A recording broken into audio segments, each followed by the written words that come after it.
Hey everybody, welcome back to Wicked Good Sports. This is Power Play, and we're joined as always by Chris Uminski. Chris, how you doing? I'm doing fantastic, Brian. How are you?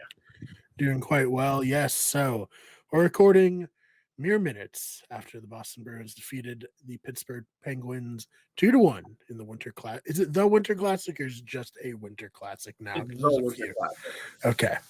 So in the Winter Classic, Chris, what'd you see out there? Well, the Boston Bruins are the best third period team in hockey, and there's more proof of that. That was a great third period. Yeah, for those who are just listening, weren't able to watch, the Penguins are winning 1-0 from the second period on, right? They scored that They scored in the second, and then it looked a little dire for the Bruins, but they were able to score twice, and Jake DeBrusk scored them both. Yes. I want to break down his goals. Yeah, so his first goal, beautiful wraparound, found that gap right in the side. Tristan Jarry, starting goalie for the Penguins, unfortunately for them, got hurt, so they had their backup in, which all the better for us.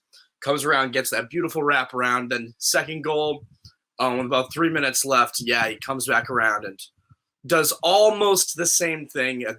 It almost looked like he went 5-hole, but I still think he went in that sort of side pocket there. And just third period offensively is when we showed up. Mm-hmm. One of the things that annoys me about this year's Bruins is probably the only thing is that we are a third period team. It doesn't seem like it really start to hit their stride until like towards the end of the second period. First period looked real rough. They couldn't stay out of the penalty box. Just a lot of bad giveaways. That one Pittsburgh goal.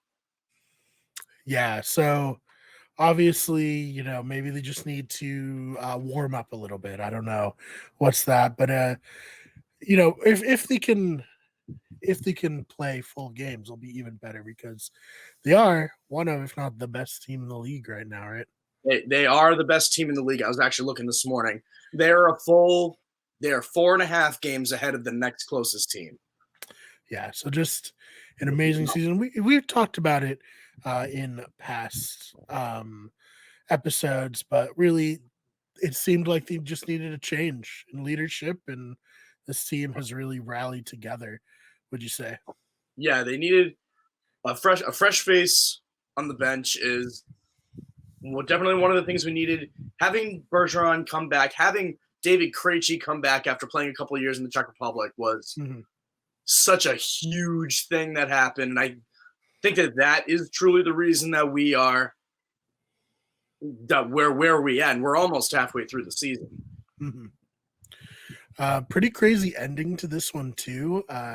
Gave me pause. So the Penguins nearly score. It was like right on the line. Can you kind of break that whole sequence down? Oh yeah, like until they finally showed like the replay of that. Like I was watching with a bunch of other people, and we were all looking at that like, oh my god, like maybe did that go in? Like I want to see how close that was. Could have went to overtime on a buzzer beater. I'm glad they didn't. Yeah. But yeah, like that was kind of a crazy way to end it. I'm surprised they didn't take more of a look at it. But once they finally showed the replay, it didn't look like it ended up being all that close. Let's say the green light was on by the time he got the shot off. Yeah, no, it in the moment I was not able to tell, and then like the commentators, the players, everyone were just like, all right, yeah, it's over, and I was like, what? Like, show it. How are you all, I guess, professional athletes or whatnot, but to the untrained eye, I was I didn't know what was going on. So other than the game specifically, what do you think of the whole production of this Fenway Winter Classic? The stadium looked great. I think my favorite part, and I'm not a Red Sox fan. You can see in the background, got my cup stuff. Right. But them showing up in the classic Red Sox jerseys with the bats and the gloves, that made my heart happy a little bit. Right. That was a cool thing. Fenway Park is just They said it's one of the most beloved places probably in the country. Oh, for sure. This is a perfect place to have an outdoor game like this. Yeah, I mean, the atmosphere was there. The broadcast was overall pretty good. I thought there were some times where they were maybe hyping up Sidney Crosby a little more than they should have. I saw the meme on Twitter. Yeah. I saw. Like, was it like is Patrice Bergeron not even a part of this conversation?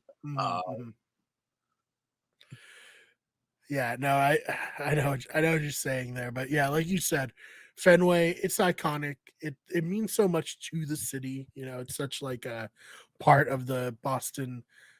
Hopefully, mythos is the right word to use. Like, I don't want to get overly sentimental as a Massachusetts resident, but like, you think of Boston, one of the first things you think of is Fenway Park. It's like the Tea Party and Fenway Park.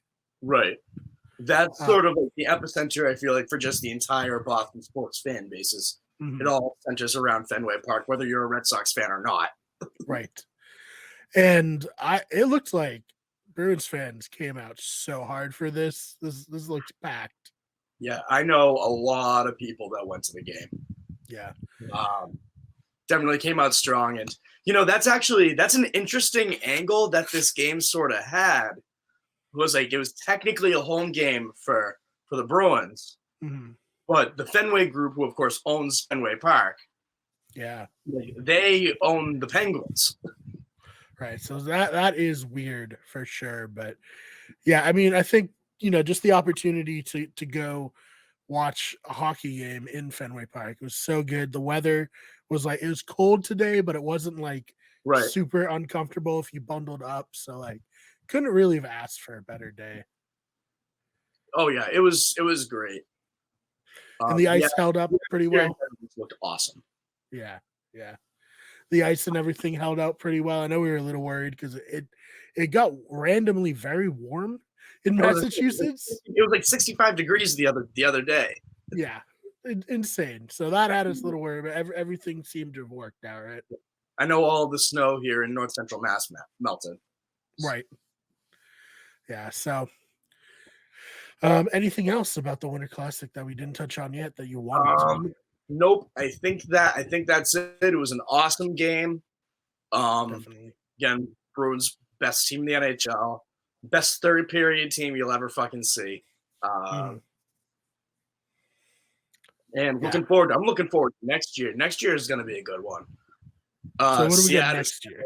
Seattle and Vegas. Oh, that'll be fun. Where are they going to play? Are they going to play it in Seattle? Yeah, they're playing in Seattle. Gets cold enough, right? Yeah, I mean they did an outdoor game in California. Oh my god, that's insane! I gotta watch how they did that because that's wild. So I'm guessing it's gonna be in the Seahawks stadium. Yeah. Yeah. Oh no, they're gonna play where the Mariners play. Oh, all right, that'll be fun. So very cool, very fun stuff coming up. Yeah. Yes. So other than that, Chris, where can we find you online? I'm on Twitter, Chris_Uminski. I'm always posting my hot hockey takes.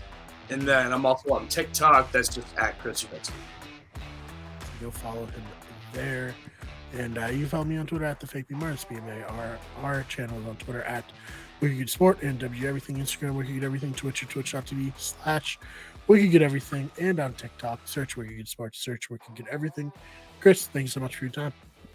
All right, thank you. We'll see you all in the next one. Yes, go Bruins.